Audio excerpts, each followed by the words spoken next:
Salve, salve, nação tricolor, sejam muito bem-vindos ao canal Pega a Visão Tricolor. Aqui você sabe, é o espaço onde a torcida mais vibrante do país se conecta com Bahia. Hoje vamos falar da 7ª rodada da Copa do Nordeste, os resultados, enfim, a classificação e também declarações importantes de Cadu Santoro sobre os processos internos que acontecem dentro do Esporte Clube Bahia, que até então nós não sabíamos. Por exemplo, você sabia o porquê do veto à contratação do Gregory? Então fica aí que a gente vai trazer tudo para vocês. Vamos nessa então! Após o encerramento da 7ª rodada, que se iniciou no dia 23/3, no sábado, tivemos os seguintes resultados: Alto 1, América do Rio Grande do Norte 1, ABC 0, Sport 2, Fortaleza 0, Sport Clube Vitória 1, 13 0, Ceará 1, Itabaiana 0, Botafogo da Paraíba 1. Tivemos um encerramento aqui no domingo, no dia 24/3, com os seguintes resultados: Bahia 1, Maranhão 0, Náutico 1, CRB 1, Juazeirense 4, River do Piauí 1. Os resultados culminaram na seguinte classificação: no grupo A, o Sport Recife está em primeiro com 14 pontos, CRB em segundo com 12 pontos, Ceará em terceiro com 12 pontos, Botafogo da Paraíba em quarto com 12 pontos.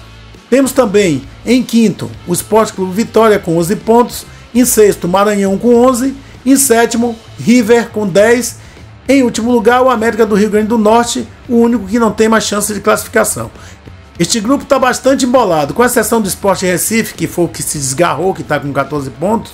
Os demais está todo mundo embolado, até a 7ª posição ali, que é o River do Piauí. Todo mundo tem chances reais de galgar uma das vagas para as quartas de finais. Já o grupo B é um disparate total. O Bahia está em primeiro com 18 pontos, 10 a mais do que o segundo colocado, que é o Fortaleza, que tem 8 pontos. Em terceiro vem o Altos com 8. Em quarto vem o Náutico com 7. E até o Juazeirense, que estava aí já praticamente dado como desclassificado, tem chances reais de galgar uma das vagas. Está em quinto lugar com 6 pontos. E o 13 da Paraíba com 6 pontos. Chances quem não tem mais é o ABC com 4 e o Itabaiana com 3 pontos. Tá aí o resuminho da 7ª rodada. Agora nós vamos falar um pouquinho de Cadu Santoro e as declarações que ele fez num programa aqui da Rádio Metrópole, Futebol S.A. Foi uma entrevista que revelou coisas de bastidores que com certeza o torcedor não tem acesso a essas informações, e foi muito bacana a gente saber como é o modus operandi do City. Pegue aí esse extrato bem feito, com muito cuidado, entre linhas da fala de Cadu Santoro. O que é que não deu certo? E em cima disso, o que é que foi tomado de correção para o que a gente está vivendo agora em 2024? Vamos lá, uma pergunta. Essa pergunta vai te fazer um podcast só dessa pergunta. Eu acho que vale. Eu acho assim, Renatinho, primeiro que a gente tinha total conhecimento de que ia ser um ano muito difícil, pelos clubes que tinham subido, né? Cruzeiro, Grêmio, Vasco e o Bahia. Então a gente já tinha esse entendimento que ia ser um ano muito difícil, mas a gente não pode negar, quando a gente faz uma análise no final, de que a gente teve mais dificuldade do que a gente esperava. Eu falei na minha primeira entrevista que o nosso objetivo era se manter no ano 1 no ano 0 na Série A sem sofrimento, e não foi o que aconteceu. E a gente precisa fazer uma análise em cima disso, não podemos fugir dessa questão, fugir desse ponto. A gente tentou fazer uma montagem de elenco, onde a gente precisou fazer operações em julho, porque a gente sentiu a necessidade. Então tinham coisas previstas, a operação do Gilberto, acho que é um bom exemplo, que foi muito elogiada no momento. E a gente sabe que, como qualquer atleta, às vezes vai oscilar um pouquinho. Agora fez um ótimo jogo de novo. Mas quando a gente faz uma operação dessa, é porque o grupo também está entendendo que a competição está num nível mais alto do que era esperado. E eu acho que, quando a gente olha o que aconteceu, eu não vou colocar o Grêmio nessa balança, porque o Grêmio ele joga uma Série B já com um elenco de Série A, digamos assim. Ele reduz folha. Foi estranho aquela queda, né? Porque não parecia algo... Uma queda até fora da curva. Mesmo ele reduzindo folha, as informações que a gente tinha é que eles tinham uma folha 3 vezes maior do que Vasco, Cruzeiro e Bahia. Então... Ele já tinha uma espinha dorsal. Exato. Eles não desmontaram, fizeram vendas que eles precisavam, que eram importantes, mas eles mantiveram o elenco. Que hoje em dia a renovação do contrato às vezes ela é mais importante do que a contratação. E aí eu posso citar 2 casos. Cauli, que foi muito assediado, se falou muito de Palmeiras, mas não foi só Palmeiras, foram muitos clubes que vieram por ele. E aí você manter um jogador do nível do Cauli para o que ele entregou, e aí eu tenho que valorizar muito o meu departamento de scouting, que foi quem identificou esse jogador jogando numa liga no Ludogorets, uma liga com, se você olhar, com pouquíssimo movimento de entrada de jogadores de lá para cá, né, fora do radar, pro Brasil, né? totalmente fora do radar.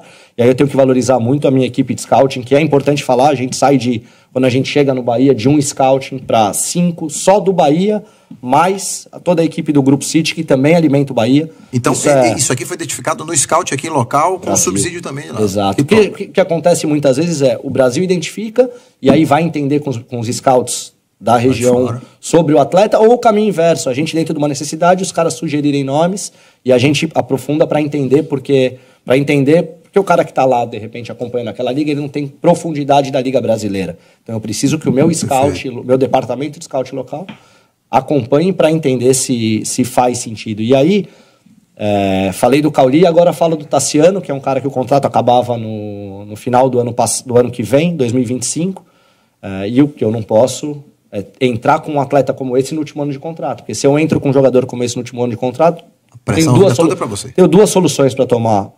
Ou eu vendo ele, porque eu vou perder ele de graça, em 6 meses ele vai poder assinar um pré-contrato, ou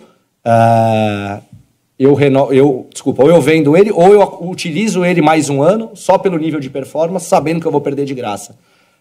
Que é um pouquinho... Fez o PSG, por exemplo, com o Mbappé, né? E aí eu uso o exemplo do Iago agora, que eu entendo muito a posição do clube, do Augsburg. Eles entenderam que não faz sentido vender faltando 4 meses de janela, porque eles não vão conseguir repor um jogador titular. Então eles preferem optar pelo nível de entrega de performance até o final, para que depois ele possa vir livre. Então, isso é uma coisa que eu acho que a gente precisa valorizar.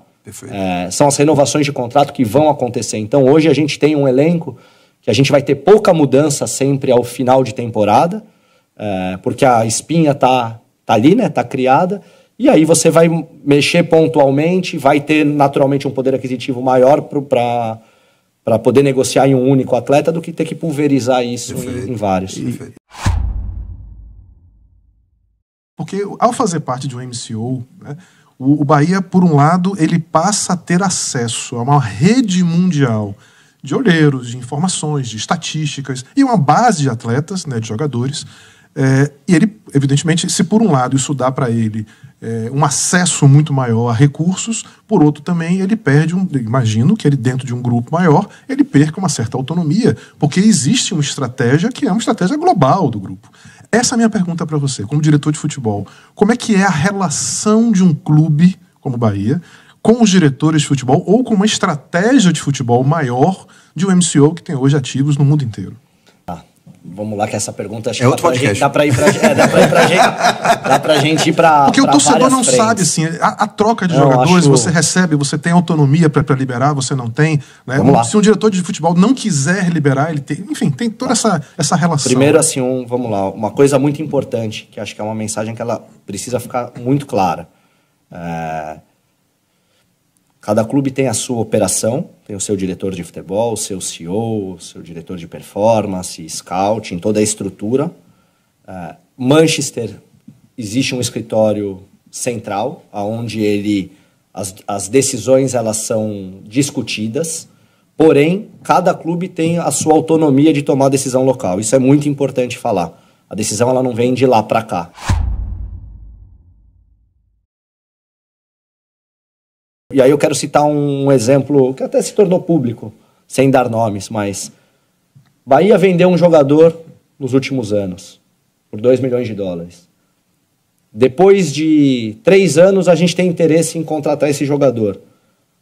A gente olha um atleta sempre, a forma que a gente olha é em 3 ou 4 ciclos de carreira, né? Que é quando ele faz a transição da base pro profissional, o desenvolvimento, o pico, e aí quando ele começa a baixar um pouquinho pela idade, da posição. Isso tem tudo ciência em cima disso. Dentro dessa liga, o pico do número 9 é uma idade, na Premier League é outro, na MLS é outro, e a gente tem todos esses dados para tomar decisão. E aí você vende um jogador por 2 milhões. Depois de 3 anos, que a gente entende que o valuation dele caiu, e o clube vendedor quer um valor maior do que o que a gente pagou, não faz o menor sentido. Por mais que eu, como parte técnica, entendo que esse jogador vai me entregar. Mas o negócio como um todo não Mas faz o negócio sentido. como um todo, e aí quando a gente debate com esse escritório central, digamos assim, olhando como o Grupo City faz o valuation desse jogador, qual que é o modelo da transação, tudo isso, você chega num denominador que não faz sentido essa aquisição por esse valor.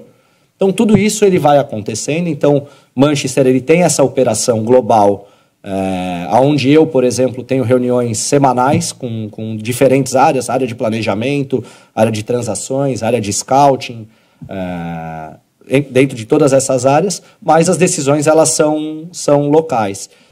Espero que tenha sido bastante elucidativo para todos nós as informações trazidas por Cadu Santoro.